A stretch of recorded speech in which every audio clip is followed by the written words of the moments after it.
श्री हरिः ॐ श्री परमात्मने नमः।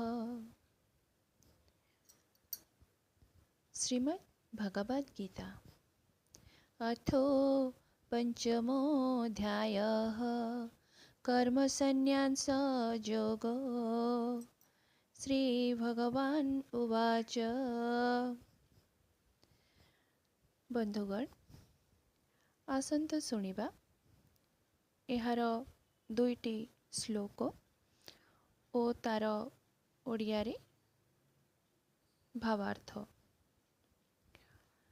स्पर्शान् कृत्वा बहिर्बाह्यं चक्षुश्चैवान्तरे भुवोः प्राणापानौ समौ कृत्वा नासाभ्यन्तरचारिणौ जतेन्द्रिय मनर्बुद्धि मुनिर्मोक्ष परायणः विगतेच्छा भय क्रोधजः सदा मुक्त एव सः।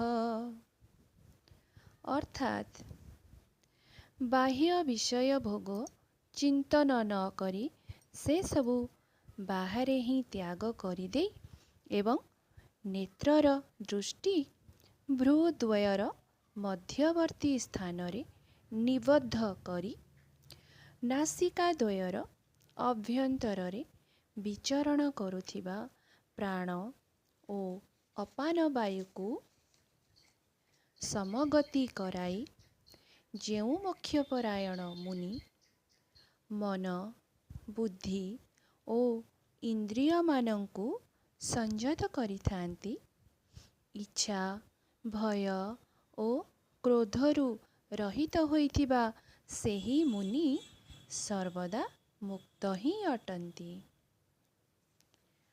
ओम नमो भगवते वासुदेवाय। ओम नमो नारायणाय नमो नमः।